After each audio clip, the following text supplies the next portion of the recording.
প্রত্যেকের লাইফে যারা স্ক্রিনের পাশে আসো প্রত্যেকের লাইফে এমন একটা এক্সাম হয়েছে যেই এক্সামে কেমনি কেমনি জানি একটা ম্যাথ ভুল গেল, তারপর হঠাৎ করে মনে হচ্ছে বুকটা ধুকধুক করতেছে, হ্যাঁ, মাথাটা ঘামতেছে বা খুব জোরে কানটা টা করে একটা তালি লাগে গেল, তো সাউন্ড পাচ্ছি, কি করতেছি কি না করতেছি, একটা ম্যাথ কাটলাম তারপর একটা ম্যাথ কাটলাম, কি দাগাইলাম কেন দাগাইলাম, পুরো এক্সামটা শেষ।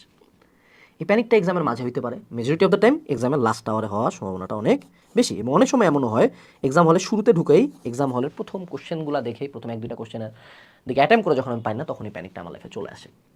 তো এক্সাম হল panic is a real situation. এখন বেসিক হিউম্যান প্যানিক, আমাদের আলোচনাটা আজকের হলো বেসিক হিউম্যান প্যানিক নিয়ে, যে যখন পরীক্ষার হলে হঠাৎ করে মাথা কাজ করা অফ করে দেয়। প্রথম সেটা হলো ব্রেক মেথড। যখনই তুমি দেখবা যে তোমার হার্ট রেট বাড়া গেছে, তুমি একটা ব্লান্ডার ঘটাইছো, যে একের উত্তর 3 দাগাইছো, 4টা এমসিকিউ ভুল দাগাইছো, একটা ম্যাথের উত্তর মিলে নাই, সবাই দেখছে 10, তুমি দেখছো 5, তুমি লাস্টে দেখলা 10 মিনিট টাইম আছে, তোমার এখনো সৃজনশীল বাকি একটা। ওই মোমেন্টে প্রথম যে কাজটা করতে হবে, এটা হলো তোমার খাতা, এটা হলো কলম।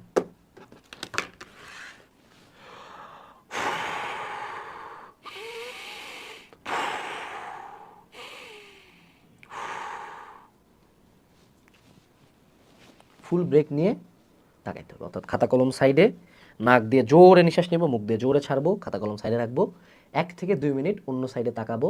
আমার পরীক্ষা নিয়ে আমি চিন্তাও করবো না, আমি মাথাকে বুঝাবো, বস আপনি আসছেন এই এক্সামটা দেখতে, চলো দেখি কে কী করতেছে। দেখলাম, তুমি দেখবো ব্রেন ততক্ষণে 1 মিনিটে নিজেকে সামলাই ফেলছে। 1 মিনিট হইতে পারে, 2 মিনিট হইতে পারে, 3 মিনিট হইতে পারে, 5 মিনিটের বেশি না নিঃসন্দেহে। এই টাইমটুকু ব্রেনকে দিবা, ও জাস্ট যাতে ধাক্কাটা প্রসেস করে, এই ঘটনা একটা ঘটায় ফেলছি। দেন বিসমিল্লাহ বলে তোমার সৃষ্টিকর্তার নাম নিয়ে সুন্দর মতো আবার খাতা কলমটা নিয়ে এবার চিন্তা করবা যে যেই ব্লান্ডারটা আমার ঘটছে, প্যানিকের মূল রিজনটা কি ছিল, ম্যাথ ভুল করছি বা সৃজনশীল বাকি আছে, এই মূল রিজনটাতে at this point what should be my best course of actions. এই মোমেন্টে আমি 4টা এমসিকিউ ভুল লাগাইছি, এই 4টা এমসিকিউর অ্যান্সার আমি চেঞ্জ করতে পারবো না, আগামী কোনোটাতে যাতে আমার একটা ভুল না যায়।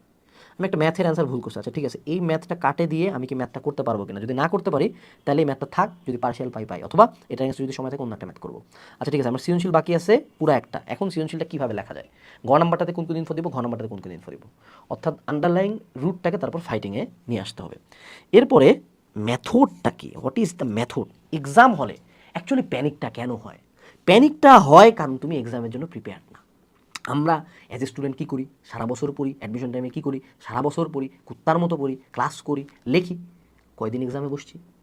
সবচেয়ে মজার সিচুয়েশন তখন হয় যখন আমরা একটা জিনিস রিয়েলাইজ করি যে আমার বাসায় বসে একটা ম্যাথ পারা, আর ঢাকা ভার্সিটির এক্সাম হলে কার্জন হলের সামনে 6,000 মানুষজন দাঁড়ায় আছে, গার্ডিয়ান সহ, সবাই পড়তেছে, সবাই গোটা বাংলাদেশের সব কর্নার থেকে আসছে, সেই জায়গায় একটা এক্সাম হলে ঢাকা ভার্সিটির আমার আশপাশে 600-700 মানুষজন এবং 3জন স্যার গার্ড দিচ্ছে, ওই মোমেন্টে একটা ম্যাথ পারার মধ্যে আসমান জমিন তফাত আছে। আমার ব্রেন তখনই প্যানিক করে যখন এই সিচুয়েশনটার সাথে আমি ইউজ টু না। তো সবচেয়ে বেস্ট কোর্স অফ অ্যাকশন হচ্ছে এক্সাম হল প্যানিক অ্যাভয়েড করার জন্য, সেটা হলো প্রিপারেশন। যে তুমি যে কোনো এক্সামের আগে অবশ্যই আগে এক্সাম দিবা, অন্য একটা এক্সাম দিবা, কোচিং এক্সাম দাও, বড় কোচিং এক্সাম দাও, বাসায় বসে এক্সাম দাও, তোমার ক্ষমতা যত বড় পর্যন্ত যাওয়া যায়, যেই কোচিংয়ে সর্বাধিক স্টুডেন্ট ওই কোচিংয়ে যে এক্সাম দিবা, এক্স্যাক্ট টাইম ধরে ঢাকা ভার্সিটিতে বা এইচএসসিতে বা এসএসসিতে যেই জায়গায় তুমি যেমনে লেখার প্ল্যান ছিল এক্স্যাক্টলি ওই প্ল্যানেই লিখবা।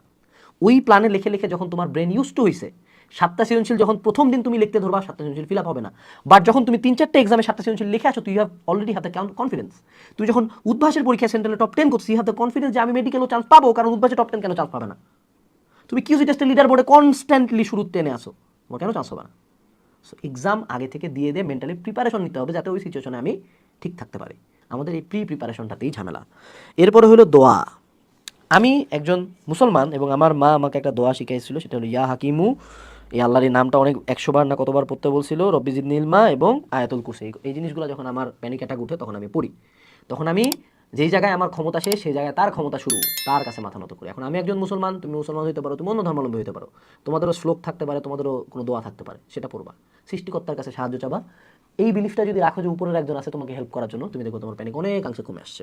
এরপরে আসো, সেটা হলো রিয়েলাইজ ব্যাপারটা কি। দেখো, আমি এই সেশনের এবং অন্যান্য অনেক সেশনে একটা কথা অনেকবার বলছি, সেটা হলো তুমি যখন তোমার লাইফে যত বড় হবা তত দেখবা যেই এক্সাম তোমার লাইফে একটা সময় লাইফ অ্যান্ড ডেথ ছিল, যেই এসএসসিতে গোল্ডেনটা তোমার লাইফের সর্বাধিক চাহিদা ছিল, সেই পেপারটার কোনো দাম নাই, ওয়াকথু।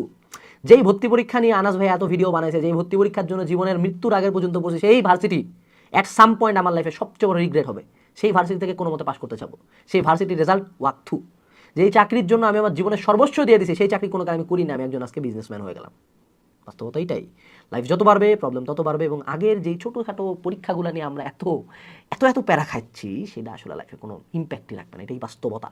তো এই জিনিসটা পরীক্ষার হলে বসে যখন প্যানিক অ্যাটাক উঠবে তখন রিয়েলাইজ করবা যে ভাইয়া যে জিনিস নিয়ে তুমি আজকে এত প্যারা খাইতেছো, আজকে এই প্যানিক অ্যাটাকে যদি তুমি মরেও যাও তাহলে তোমার লস। এই এক্সাম লাইফে অনেকবার দিতে পারবা, হয়তো বা বুয়েট এক্সাম একবারই দিতে পারছো, হু গিভস এ ফাক, বুয়েটে পড়লাম না, ঢাবিতে পড়লাম না, চান্স পাই নাই, গোল্ডেন পাই নাই, কী সমস্যা, কয়দিন খেয়াল রাখবে।